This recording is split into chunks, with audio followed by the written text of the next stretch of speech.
প্রশাসনের ভাইরা, বিশেষ করে কিরমান কাতিবিন যারা এসেছেন, আসার সময় অনেক চোখে পড়েছে,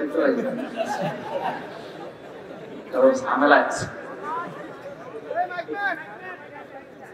দল মত নির্বিশেষে কোরআনের এই অনুষ্ঠানে যারা ইবাদত মনে করে আসলাম, খুশি হয়ে বলেন আলহামদুলিল্লাহ। এখানে যে 1-1.5 ঘন্টা ব্যয় হবে, পুরাটা নামাজের মতো সওয়াব পাবে। মসজিদে নববীতে নবীজি প্রবেশ করে দেখলেন ডান দিকে কিছু মানুষ আল কোরআন নিয়ে ব্যস্ত আছে, আলোচনা করছে। বাম দিকে তাকিয়ে দেখলেন কিছু মানুষ আল্লাহর জিকিরে লিপ্ত আছে। কথা বলেন না, কথা বন্ধ করে। নবীজি বললেন এই দুইটা দল ভালো কাজে আছে, তবে সবচাইতে উত্তম কাজে আছে যারা আল্লাহর কোরআন নিয়ে ব্যস্ত আছে। মহান আল্লাহ আমাকে এই মুহূর্তে নির্দেশ দিয়েছে, কোরআন নিয়ে যারা ব্যস্ত আছে আমি যেন শ্রোতা হয়ে এই ময়দানে বসে পড়ি। বলেন কত দামি জায়গায় আমরা এখন বসে আছি। নবীজি যদি এখন এই কুমিল্লার পাশ দিয়ে যেতে, কোরআনে কারিমের এই আলোচনায় তিনিও আমাদের সাথে বসে পড়তেন। এটা কি নবীর সম্মান কমে? কোরআনের জন্যই তো পৃথিবীর সবকিছু। এজন্য কোরআনে কারিমের কোন শব্দ নিয়ে যদি কেউ চিন্তা ভাবনা করে, গবেষণা করে, আলেম বলা হয় ওই লোকটাকে যে আল্লাহর কালাম নিয়ে চিন্তা ভাবনা করে, আল্লাহর ইবাদতে নিয়ে দিতে থাকে, আল্লাহর নিষিদ্ধ কাজগুলো আস্তে আস্তে ছেড়ে দেয়। এই তিনটা গুণ যার ভেতরে আছে তারে আলেম বলা হয়। সুতরাং এই ময়দানের দাম এখন অনেক বেশি। যারা এই ময়দানটা সাজিয়েছে, আল্লাহ ওই যুবকদেরকে যেন হযরত ওমরের মতো বানিয়ে দেন। 60 বছর নফল ইবাদত করে আপনি দাড়ি পাল্লার এক প্রান্তে তুলে দেন। মাজলিসে ফিকহিন খায়রুম মিন ইবাদাতি 60 সানা। নবীজি বলেন এরকম একটা অনুষ্ঠানে যেখানে কোরআন হাদিস বোঝানো হয়, কেউ যদি 1 ঘন্টা ব্যয় করে 60 বছর নফল ইবাদতের চাইতেও বেশি সওয়াব পাবে। এইরকম মনে করে আমরা বসেছি, রাজি আছেন তো? বিশ্বনবী বলেন মান ক্বালা বিহি সাদাকা, যারা কোরআন দিয়ে কথা বলে পৃথিবীতে তারাই সত্য কথা বলে। এই কথাটা পড়তে গিয়ে কয়েকদিন আগে চট্টগ্রাম থেকে আসার সময়, আমি নাম নিলাম না, একজন বড় নেতা পাশের সিটে বসা আমার বলছে, হুজুর মিথ্যা কথা কত বলবো, মিথ্যা বলতে বলতে জীবনটা শেষ করে ফেললাম, আর কত ধোকা দেব মানুষকে। তার মানে যার কথাই কোরআন নেই, ও কথা মিথ্যা কথা। কথা বুঝতেছেন? আমার আমিলা বিহি উজিরা, যারা কোরআন দিয়ে আমল করবে তাদের পুরস্কার আল্লাহ নিজে দিবে। আপনি হাদিসের আমল, ফাজাইলের আমল করলে সওয়াব পাবেন না তা না, হয়তো কিয়ামতের ফেরেশতাদের নবীদের দিয়ে আল্লাহ পুরস্কার দিয়ে দেবে। আজকে আমাদেরকে যেমন কেস দিয়েছে, কিয়ামতের ময়দানে মহান আল্লাহ নিজে হাতে পুরস্কার দেবেন তাদেরকে যারা এই কোরআনের আমল করবে। কোরআনে 500 শরীয়তের বিধান আছে, আমল আছে। আজকে আমরা এক কাজে বাড়ি যাবো ইনশাআল্লাহ। পরে তিনি হাসি দিয়েছিলেন, হাসি দেওয়ার সঙ্গে সঙ্গে যত জাম ছিল ভেতরে সবাই হাসির মাধ্যমে আল্লাহ বের করে দিলেন। হযরতে আদম খুশি হয়ে পড়েছিলেন আলহামদুলিল্লাহ। আল্লাহ এত বেশি এই শব্দটার উপরে খুশি হয়েছিলেন ওই সময়, কিয়ামত পর্যন্ত আদমের সন্তান যারা দুনিয়ায় আসলে ওরা যদি হাসি দিয়ে শরীরের ভেতরে যে জার্মগুলো আছে এর মাধ্যমে বের হয়ে যায়, ওরাও যেন পড়ে আলহামদুলিল্লাহ। বিজ্ঞান এখন প্রমাণ করছে একবার যদি কেউ হাসি দেয়, এই সারাদিন সারা রাতের যে ধুলাবালি ময়লাগুলো নাক দিয়ে মুখ দিয়ে বিভিন্ন শরীরের জায়গা দিয়ে প্রবেশ করে, হাসির মাধ্যমে যেটা বের হয়ে যায়, যদি মেশিন দিয়ে পরীক্ষা করে বের করা লাগে কমপক্ষে 12,000 টাকা খরচ হবে। এই জন্য তো আলহামদুলিল্লাহ বলার জন্য এমনকি পাশে যে থাকবে তারে বলা লাগবে ইয়ারহামুকাল্লাহ, তার পাশে যে থাকবে সে বলবে ইয়াহদিকাল্লাহ। সুবহানাল্লাহ বলতে বলেন নাই? কেন বলা লাগে ১,৫০০ বছর আগে নবীজি আমাদের শুধু শুনিয়েছেন। বিজ্ঞান এখন গবেষণা করে দেখছে একবার হাসি দিলে কত কিছু বের হয়ে যাচ্ছে।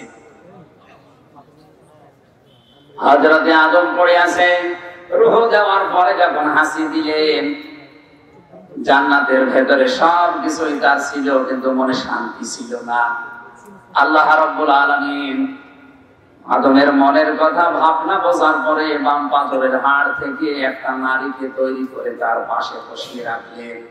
হযরতে হাওয়া আলাইহিস সালাম এত সুন্দরী ছিল, আমি তাফসীরে পড়েছি ৪ জন মহিলাকে আল্লাহ দুনিয়ায় সবচাইতে সুন্দরী করে বানিয়েছেন, তার ভেতরে হাওয়া ১ নম্বর। দ্বিতীয় নম্বরে ছিল বিলকিস, ৩ নম্বরে ছিল জুলাইখা, ৪ নম্বর হযরতে ইব্রাহিম আলাইহিস সালামের প্রথম স্ত্রী সারা। এত সুন্দর করে আল্লাহ দুনিয়াতে কাউকে বানানো আর বানাবেন না। পুরুষদের ভেতরে ২ জন মানুষকে সবচাইতে বেশি সৌন্দর্য দিয়েছিলেন। একজনের নাম মুহাম্মদ রাসূলুল্লাহ, আর একজনের নাম হযরত ইউসুফ আলাইহিস সালাম। পৃথিবীর সবচাইতে বড় বিশ্ব সুন্দরী হযরতে হাওয়া।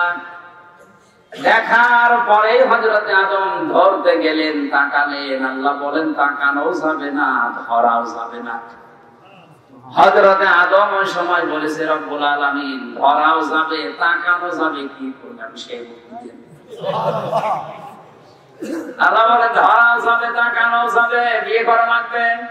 এখান থেকে প্রমাণ হয় বিয়ের আগে যে প্রেম গুলো করা হয় এটা হারাম।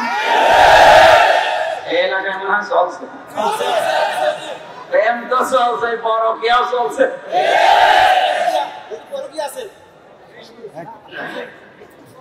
খেয়াল করে শুনবেন, আমি মাসলা বলার জন্য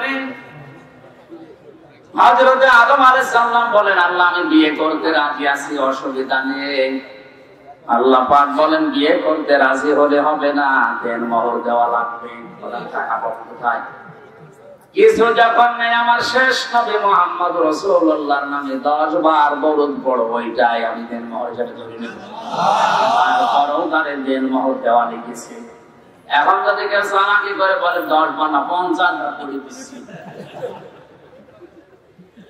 হযরতে আদম আলাইহিস সালাম বিয়ে হয়ে যাওয়ার পরে এবার যে মূল কথাটা বলার জন্য আমি এটা পড়েছিলাম, হযরতে আদম নবীকে আল্লাহ এবার আদেশ দিলেন কুলনা ইয়া আদম উসকুন আনতা ওয়া যাওজুকাল জান্নাতা ওয়া কুলা মিনহা রাগাদান হাইসু শি'তুমা। খেয়াল করেন, বিয়ে শেষ হওয়ার পরে আল্লাহ পাক বলেন স্ত্রীকে নিয়ে এবার চলে যাও। জান্নাত কার বাড়ি? আদম আলাইহিস সালাম। কার বাড়ি? আমাদের বাবার বাড়ি। আমাদের বাবার বাড়ি না? জি। আল্লাহ পাক জানাতে চাইলেন যে স্ত্রীকে নিয়ে এবার তোমার বাড়ি যাও। তার মানে বিয়ে করার পরে বউ নিয়ে যাওয়া লাগবে বাবার বাড়ি, এইটাই কোরআনের নির্দেশ। অথচ অনেক আছে বিয়ে করে নিচে ঘর জমা থাকে। এলাকায় ঘর জমায় নেই, ধরে তাড়িয়ে দেবে। বিয়ে করে বাবার বাড়ি যাবি, তুই নিজে সঙ্গে কি যাস? এতটুকু শেষ করেননি, আল্লাহ পাক বলেন তুমি নিজে যাও, তোমার বউকে নিয়ে যাও। ওয়াকুলা মিনহা রাগাদান হাইসু শি'তুমা। এই যে শব্দটা যে একটু ভালো করে লক্ষ্য করেন, আনতা ওয়াকুলা আল্লাহ দেয়নি, একবারে ওয়াকুলা, তাও ২ বছর। আজ নারী পক্ষ, নারী স্বাধীনতা আন্দোলন, নারী বিপ্লব পরিষদ, নারী মুক্তি পরিষদ, প্রায় ১৩টা সংগঠন কাজ করছে নারীর পক্ষে। কি দিতে পেরেছেন আপনি? ১,৫০০ বছর আগে আমার আল্লাহ যেটা দিয়েছে ওইটা যদি নারীরা এভাবে বুঝতো, ওরা নিজেদের অধিকারের জন্য আন্দোলন করত। আল্লাহ কিভাবে মিলিয়েছেন? ওকুলা, হে আদম তুমি নিজের বউকে বাড়িতে নিয়ে যাওয়ার পরে নিজে খাবে, শুধু তা না তুমি চা খাবে, স্ত্রীকে ওই মানের খাবার খাওয়াবে। তুমি যেই মানের পোশাক পরবে ওই মানের পোশাক পরা লাগবে তাকে। নিজে খেয়ে আসে মরণের মতো, আর আসার সময় ভাড়া নিয়ে আসে। আমি একবার ধরা খেয়েছিলাম বিয়ের পরে, বাইরে থেকে। আমার তো বাড়িতে খাবার খাওয়া লাগে কম, বাইরে সেরকম খাওয়া খেয়েছি। আমার আব্বা জানে দেখিয়েছি, আসার সময় বাদাম আমি বাড়িতে ঢোকার পরে বোঝাই দাঁড়া কি তোর কাছে কিছু আছে না আছে কি বাদাম কি করবো আমার নারে দেবো নিজে তো খেয়েছো মরণের মতো আর আসার সময় বাদাম নিয়েছে ভালো জিনিস আসতে পারো না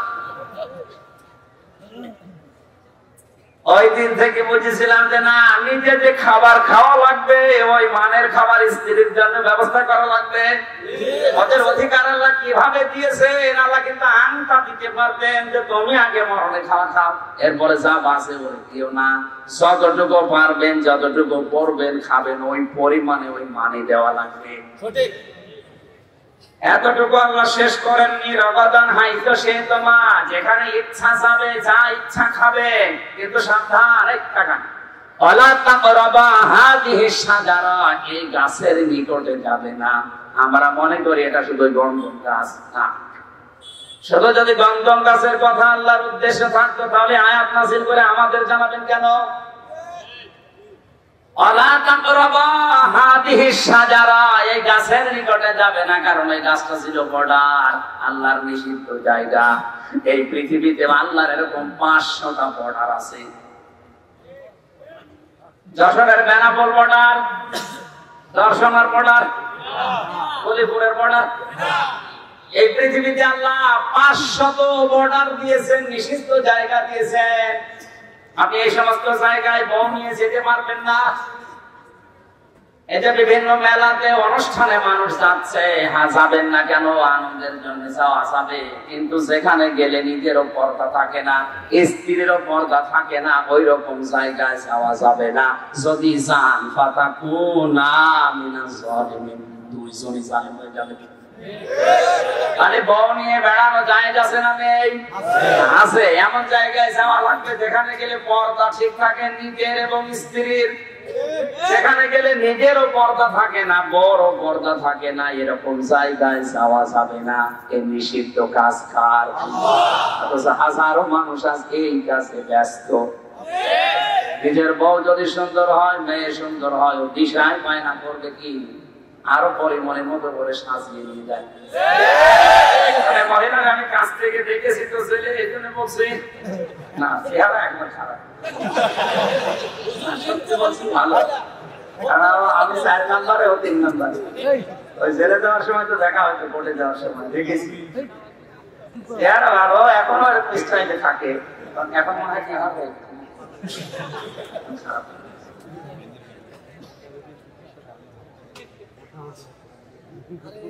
যেখানে গেলে নিজের পর্দা থাকবে না স্ত্রীর পর্দা থাকে না আমি একটা হাদিস পড়েছিলাম বিশ্বনবী বলেন কিয়ামতের ময়দানে 10 প্রকার আকৃতি দিয়ে মানুষকে আল্লাহ তুলবে তার ভেতরে 9 নম্বরে তারা কিছু মানুষের আকার হবে শুকরের মতো আপনি এই চেহারাকে সুন্দর করার জন্য ফেরেশ ওয়াশ কত কিছু মাখেন অথচ চেহারা থাকবে না মরণের পরে এরা পাল্টিয়ে শুকরের মতো হয়ে যাবে ইয়ারাফুল মুজরিমুনা বিসিমাহুম ফায়ুখাযু বিন-নাওয়াসি ওয়াল-আকদাম ফাবিআইয়ি আলাই রাব্বিকুমা তুকাযযিবান জবান খুলে দিয়ে কোরআনের এই আয়াতটা পড়েন ফাবিআইয়ি আলাই রাব্বিকুমা তুকাযযিবান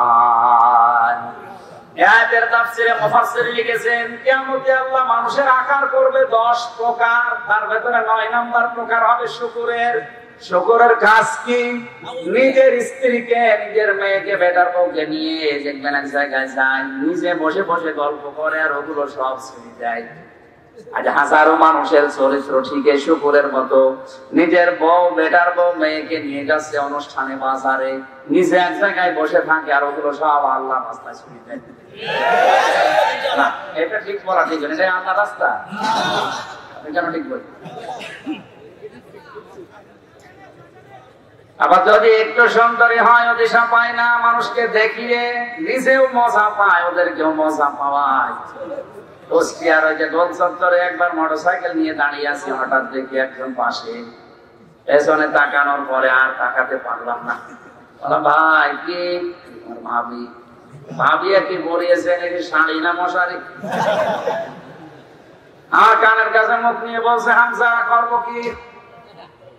আমি তো সারা জীবন দেখলাম, আমি আর কত দেখবো? এলাকার মানুষের হক নেই, হক আদায় করে বেড়াচ্ছে। এরকম হক আদায় করেন কারা? হাত বলেন তো।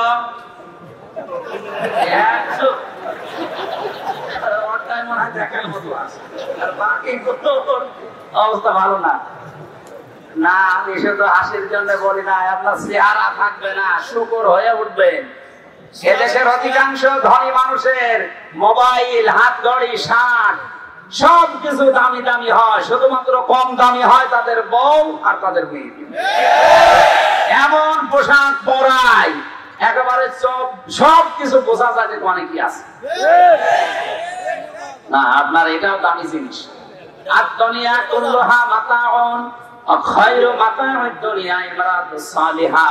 পৃথিবীর সবকিছুর সম্পদ, নবীজি বলেন এর ভেতরে উত্তম সম্পদ হচ্ছে আল্লাহওয়ালা মেয়ে মানুষ। আপনার ঘরে যেটা আছে এটা কিন্তু উত্তম সম্পদ। এটাকে উত্তম বানাতে হলে পর্দা দেওয়া লাগবে। কি দেওয়া লাগবে? কারণ এটা আল্লাহর বর্ডার, আল্লাহর একটা নিষিদ্ধ জায়গা। এই জায়গা থেকে আপনি থেমে যাবেন, বউ নিয়ে বেড়াতে যাবেন, আনন্দ করবেন, অনুষ্ঠান যাবেন, কোনো বাধা নেই। কিন্তু এমন জায়গায় যাওয়া যাবে না যেখানে গেলে নিজেও পর্দা মানে না, স্ত্রীরও থাকবে না।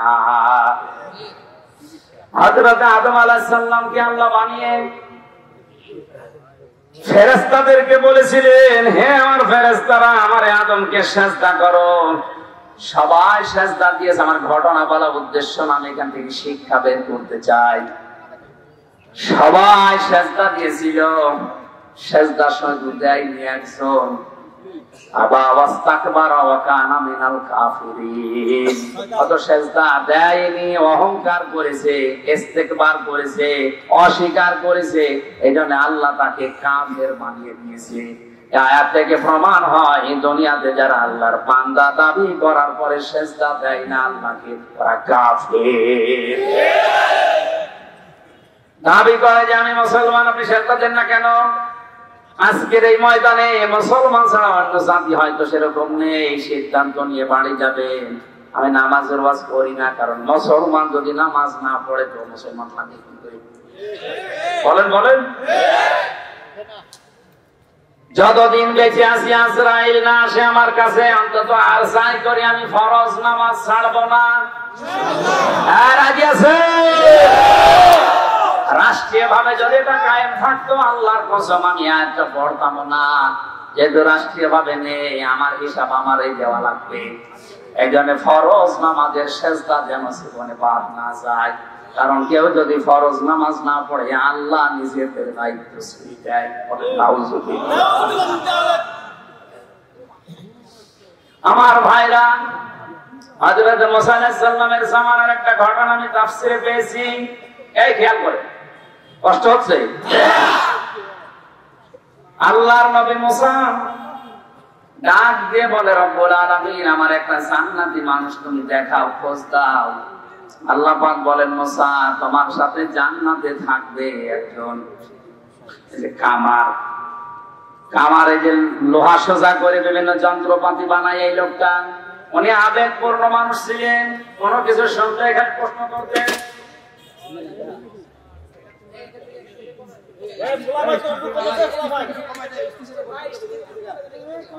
ডাক দিয়ে বলে, রব্বুল আলামিন, তুমি এত মানুষের নাম থাকতে একজন কামারের নাম বললে কি করে সে এমন আমি দেখবো। আল্লাহ পাক বলেন, ঠিক আছে, বাজারে যাও, বাজারের এক কোণে বসে এই কামার তার কর্মজীবনে কাজ করে, একটু দেখো। চুরি করে লক্ষ্য করে দেখলে লোকটা করে কি, দূর থেকে লক্ষ্য করে দেখেন উনি হাঁপড় দিয়ে এই যে লোহা পিটাচ্ছে মুগুর দিয়ে। একবার মাথার উপরে মুগুর নেয়, একবার মারে, একবার উপরে নেয়, একবার পিটায়। হঠাৎ করে ওই সময় নামাজের যে সিস্টেম ছিল, আমাদের যেমন আযান, ওই সময় হয়তো একটা সিস্টেম ছিল। নামাজের সময় যেই হয়ে গেছে, উনি এই মুগুরটা লোহার উপরে না পিটিয়ে পেছন দিক থেকে ফেলে দিয়ে তাড়াতাড়ি পবিত্র হয়ে নামাজে দাঁড়িয়েছে। হযরত মুসা ডাক দিয়ে বলে, রব্বুল আলামিন, তুমি এই লোকটাকে জান্নাতে বলে কেন ঘোষণা দিয়েছো আমি বুঝতে পেরেছি। এই মগরটা লোহার উপরে পিটিয়ে তারপরেও পবিত্র হয়ে নামাজে দাঁড়াতে পারতো। নামাজের সময় হওয়ার সঙ্গে সঙ্গে দুনিয়ার সব কাজ বাদ দিয়েছে, এমনকি না পিটিয়ে পেছন দিক থেকে ফেলে দিয়ে নামাজে দাঁড়িয়েছে। যে লোকটা তোমার বিধান এত গুরুত্ব দিয়ে আদায় করতে পারে, তারে তুমি জান্নাত না দিয়ে পারো না। সেজদা এত দামি জিনিস, সেজদার কারণে শয়তান শয়তান হয়েছে। কথা বলে না কেন? জিজ্ঞাসা করলেন কেন সেজদা দিলে না? ক্বালা মা মানাআকা আল্লা তাসজুদা ইয আমারতুকা ক্বালা আনা খায়রুম মিনহু খালাকতানি মিন নার ওয়া খালাকতানি মিন তিন। কে আমার বাধা দিল সেজদা দিতে? শয়তান ওইদিন বলেছে আমাকে বানিয়েছো আগুন দিয়ে আর এটা বানিয়েছো মাটি দিয়ে। আমার ভেতরে পাওয়ার আছে আর ওইটার ভেতরে পাওয়ার নেই। শয়তান অহংকার করেছিল কিসের? পাওয়ার। বলেন বলেন, আরো জোরে বলেন। সুতরাং কেউ যদি ক্ষমতা পেয়ে যারা নিচে আছে তাদেরকে গুরুত্ব না দেয়, মানুষে মনে না করে, সেও ডিজিটাল শয়তান। দেশে এখন দিন দিন এরকম বাড়ছে। কিছু জায়গা পেলে কি হনরে, যে যখন চেয়ারে থাকে সে তখন গিয়ারে থাকে। এই যে মশিউর ভাই যতক্ষণ ছিল গিয়ারে ছিল, আমিও আছি, এখন আমিও গিয়ারে আছি। চেয়ার মানে কিন্তু আমি এই চেয়ারের কথা বলছি, আপনারা আবার ওই চেয়ার ধরবেন। ওই চেয়ারের না মেয়াদ আছে একেবারে 120। ওর আগে আপনি চেয়ার মানে কোন চেয়ার? বসলে আপনাকে উঠাই লাগবে, চেয়ারে বসলে আপনাকে উঠাই লাগবে। শুধু একটা চেয়ার আছে, ওঠাউঠি করা লাগে না। না না, চেয়ার নেই, জো বাইডেনের চেয়ার, ও বসে চেয়ার ওঠা লাগছে। এই শব্দটা আমি পড়েছিলাম, আল্লাহ পাক এত রাগান্বিত হয়েছিলেন তার এই কথা শোনার পরে সঙ্গে সঙ্গে ওকে ঘোষণা দিয়েছেন, ক্বালা ফাহাবিত মিনহা ফামা ইয়াকুনু লাকা আন তাকুনা আনতা তাকাব্বারা ফিহা ফাখরুজ ইন্নাকা মিনাস সাবিরিন। একটু খেয়াল করে শুনবে। আল্লাহ পাক বলেন, ওকে আমি আদেশ দিয়ে দিলাম দূর হয়ে যা। তোর এই অহংকারের কারণে আমি তোকে দুইটা জিনিস থেকে বঞ্চিত করলাম। কোনদিন তোকে আমি ক্ষমা করব না, কোনদিন তোকে আমি আল্লাহ জান্নাতে দেব না। সঙ্গে শয়তান অহংকার করেছিল ক্ষমতার, এজন্য হারিয়েছে দুইটা জিনিস। কোনদিনও ক্ষমা পাবে না, ও জান্নাতেও যেতে পারবে না।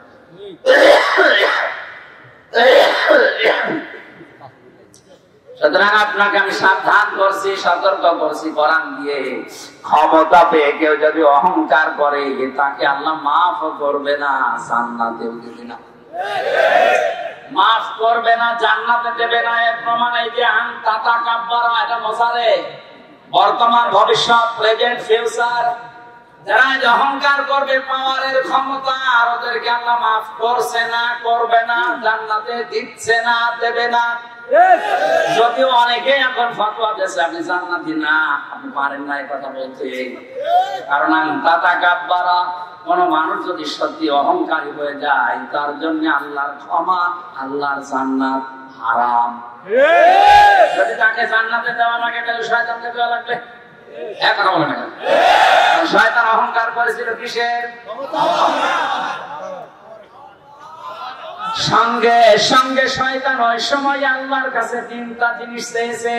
কিয়ামত পর্যন্ত শয়তান মার্কা মানুষ যারা আসবে, ওরা ওই তিনটা জিনিস চাইবে। এখন আপনি দেখেন আপনাকে শয়তান দখল করেছে। এক নম্বরে ক্বালা আনজিরনি ইলা ইয়াউমি ইউবাসুন, আমি হায়াত চাই, আমি কিয়ামত পর্যন্ত বাঁচতে চাই। আল্লাহ বলেন দিলাম। দুনিয়ায় দেখেন শয়তান মার্কা মানুষগুলো বেশি দিন বেশি থাকে। এত মানুষ মারা যায় কিন্তু শয়তান মার্কা মানুষ খুব কম মরে, মরণ হবে না। আল্লাহ তাআলা শুধু আমি হায়াত চাই না, আমি ক্ষমতা চাই, আমি পাওয়ার চাই, আমি টাকা পয়সা চাই। আল্লাহ বলেন দিলাম টাকা আনতাম দুনিয়ার দিকে, শয়তান মার্কা মানুষগুলো টাকা পয়সা অর্থ সম্পদ বেশি, এরা আল্লাহর বিরুদ্ধে অবস্থান নিয়ে এগুলো খরচ করে। 3 নম্বরে শয়তান বলেছে ক্বালা ফাবিমা আগাওয়াইতানি লাকুদান্না লাহুম সিরাতাকাল মুস্তাকিম।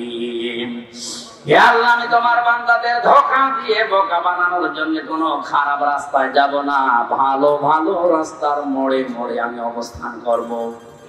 এজন্য শয়তানকে আপনি সিনেমা হলে পাবেন না, কারণ জানে যে এখানে যারা আসবে জোড়ায় জোড়ায় আমার ভাইরা ভাই। শয়তানকে আপনি রাজবাড়িতে পাবেন না, কথা বুঝতেছে? জানে যে এখানে যারা আসে আমার চাইতে বড় শয়তান। শয়তান থাকে কোথায়? কুমিল্লার ব্রাহ্মণবাড়িয়ায় নাই ঘরের তাফসীর মাহফিলের বিভিন্ন জায়গায় শয়তান বসে আছে, বিভিন্ন মানুষকে ধোঁকা দিয়ে বোকা বানিয়ে রাস্তা থেকে ফিরিয়ে দেবে। এখানে যাওয়ার দরকার নেই, এখানে রাজনীতি হবে। শয়তান যদি আমার মনে হয় জিন শয়তান আশপাশে নাও থাকে, মানুষ শয়তান অনেক আছে। সঠিক সঠিক।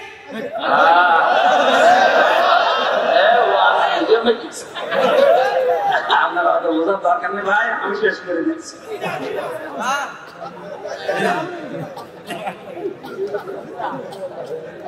শয়তান ওয়াসওয়াসা আমি সবকিছু বাদ দিয়ে মূল কথাটা বলার জন্য ফাওয়াসওয়াসা লাহুমা শাইতানু লিয়াবদিয়া লাহুমা মা বুরিয়া আনহুমা মিন সাওআতিহিমা وقال ما نهاكما ربكما عن هذه الشجرة إلا أن تكونا ملكين أو تكونا من الخالدين। খেয়াল করে শুনবেন, শয়তান আদম আর হাওয়াকে জান্নাতে ওয়াসওয়াসা প্রথমেই দিয়েছিল, জান্নাতের গেটে দাঁড়িয়ে দাঁড়িয়ে কাঁদছিল। হযরত আদম হয়তো কোন জায়গায় গিয়েছিলেন, হাওয়া আলাইহিস সালাম এসে দেখে একজন কাঁদতেছে, ডাক দিয়ে বলেন কাঁদেন কেন? শয়তানের অভ্যাস হচ্ছে কথা বলার আগে কেঁদে ফেলা। আজও পৃথিবীর বিভিন্ন জায়গায় আমরা দেখি কিছু মানুষ আছে কথা বলার আগে কেউ নেই করবো, কেউ নেই বলে কেঁদে ফেলে। এটা শয়তানের প্রথম অভ্যাস, কথা বলার আগে। বলেন বলেন। হযরত হাওয়া কান্নাকাটি দেখে বলছেন আপনি কাঁদবেন না, বলেন কেন কাঁদেন? বলছে কাঁদি আমার জন্য না, কাঁদি তোমাদের জন্য। আমাদের আর কি, আমরা তো ভালোই আছি। ভালো আছো এইটাই তো সমস্যা। তোমাদেরকে এখানে আমি গোপন সূত্রে সংবাদ পেয়েছি যে এখানে রাখবে না। আমার কাছে গোয়েন্দা রিপোর্ট আছে যে এখানে তোমাদের রাখা হবে না, এখান থেকে নামিয়ে দেওয়া হবে। যদি এখানে থাকতে চাও তাহলে ওই যে জায়গায় যাওয়া নিষিদ্ধ, ওই জায়গায় তোমাদের যাওয়া লাগবে, ওই গাছের ফল খাওয়া লাগবে। হযরত হাওয়া বলেছিল না, ওখানে যাওয়া নিষেধ, ওখানে গেলে জনগণ খেতে যাবে, আমি যেতে পারবো না। যেতে পারবা না? যদি যেতে না চাও আমার কাছে রিপোর্ট আছে, আর আমি থাকতে পারবা না। মেয়েদের অভ্যাস হচ্ছে কোন জায়গায় যদি একবার শান্তি পায়, জীবন চলে গেলে ওই জায়গা ছাড়তে চায় না। মেয়েদের অভ্যাস, পৃথিবীতে মেয়েদের অভ্যাসই এইটা, একবার যদি কোন জায়গায় শান্তি পায়, জীবন চলে যাবে, ও জায়গা ছাড়বে না। একবার যারা পরকীয়া প্রেমে শান্তি পেয়েছি, তামাম দুনিয়া দিকেও 4-5টা বাচ্চা রেখে নামতে পারলাম না। তাই পরে ওয়াসওয়াসা দিয়েছে শয়তান যে এখানে যদি থাকতে চান ওই গাছের ফল খাওয়াই লাগবে। বুদ্ধি দিচ্ছে যদি খেতে পারো ফেরেশতা হয়ে যাবা, অথবা চিরকাল এখানে থাকতে পারবা। তোমাদেরকে আর এখান থেকে বের করে দেওয়ার ক্ষমতা আল্লাহর নেই। যখন বলেছে আল্লাহর নেই তখন উনি বুঝে ফেলেছেন তুই বলিস কে। ও তখন এবার আল্লাহর নামে কসম দিয়েছে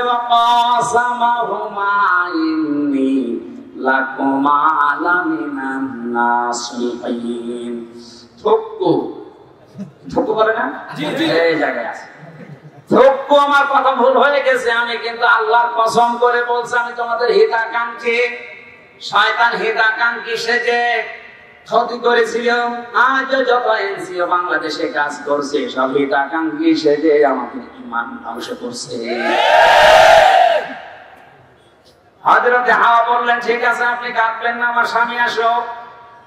তোমার স্বামী আসলেই হবে না, এমন করে তাকে বোঝাবে যদি কথা না শোনে বলবা যে আমি তোমার ঘরে থাকবো না। হযরতে হাওয়াকে এমন এমন কথা শিখিয়েছে। আদম আলাইহিস সালাম আসার পরে তাকে বললেন উনি রাজি না, আমি কাজ করবো না। হযরতে হাওয়া মন খারাপ করে আছে। অত বড় জান্নাতে স্বামী স্ত্রী মাত্র দুইজন লোক, কথা যদি না বলে সংসার টিকবে? কথা বলে না কেন? মাত্র কয়েক ইঞ্চি ঘরের ভেতরে মানুষ আমরা থাকি, কয়েকটা 3-4টে রুম নিয়ে। এখানে যদি কথা বন্ধ হয়ে যায় স্বামী স্ত্রীর, আমার মনে হয় ওই সংসার আর টেকে না। আসতে বলুন। একবার শুনেছিলাম কুষ্টিয়াতে গ্রামে স্বামী স্ত্রী গন্ডগোল করেছে, এমন গন্ডগোল কথাও বলে না, ওর কাছেও থাকে না। শীতের রাত, কাছে থাকে না। স্বামী বেচারা বাইরে গিয়ে বিভিন্ন খড়পটায় আগুন থাকে, আগুনের তাপ একটা ওর কাছে যায় না। আল্লাহর ইশারা একদিন খড়পটার আগুন বেয়ে বেয়ে লুঙ্গিতে লেগে গেছে, অত টের পাইনি। আগুন তাপ ওর বউ জ্বালানোর ফাঁকা দিয়ে তাকিয়ে দেখে আগুন যে কায়দায় লেগেছে, আমি যদি এখনো কথা না বলি ওর সব, আর যদি সব শেষ হয়ে যাচ্ছে আমার কি হবে? তখন জানালা থেকে মুখ অন্যদিকে ঘুরিয়ে জোরে জোরে বলতেছে আমি কারো সাথে কথাও বলি না, কারো লুঙ্গিতে আগুন লাগবে তাও বলি না। আগুন তাড়াতাড়ি ভেপিয়ে বলছে আল্লাহ তওবা করছি, জীবনে বেশি থাকতে অন্তত বউর সাথে কথা বন্ধ করবো না, এখনই পুড়ে পুড়ে যেতাম। এতটুকু জায়গায় স্বামী স্ত্রী কথা বন্ধ হয়ে গেলে যদি অবস্থা হয়, এত বড় বিশাল জান্নাত। হযরতে হাওয়া কথা বলে না। আদম আলাইহিস সালাম বাধ্য হয়ে শেষ পর্যন্ত স্ত্রীর মন রাখতে গিয়ে ফলটা খেয়েছিলেন। আল্লাহ রাব্বুল আলামিন তখনই ঘোষণা দিলেন নেমে যাও, আর থাকা যাবে না, কারণ এখানে পোশাক পায়খানার কোনো ব্যবস্থা জান্নাতে নেই। তোমাদের পোশাকগুলো সব ভুলে পড়ে গেছে। পায়খানা পোশাকের উদ্রেক দেখা দিয়েছে, আর এটা ওই জায়গা না। এখানে খেয়াল করেন একটা মাসলা, শয়তানের কিন্তু জান্নাত থেকে বের করে দেওয়ার মূল টার্গেট ছিল না, শয়তানের টার্গেট ছিল তাদের লজ্জায় স্থান দেখা। কথা বুঝতেছে? শয়তানের টার্গেট ছিল প্রধান এইটা, এদেরকে এদের লজ্জায় স্থান আমি দেখবো, কারণ শয়তান হচ্ছে যৌনতা ছড়াতে ভালোবাসে। আজ এই শরীফার গল্পর ভেতরে আমি এইটাই পেয়েছি, সকালে শরীফ বিকালে উনি শরীফা হয়ে যাবে।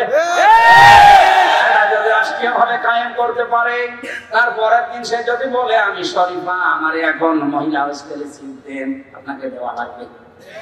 আপনি যদি না দিতে চান তাহলে আবার মামলা দেবে। ও শরীফা বিকালে যায় দাবি করুক, মাল তো শরীফ আছে, শরীফ না। এখন যে আপনার বোন আপনার মেয়ে থাকে হোস্টেলে, ও বেটা শরীফা যাই হোক, আসল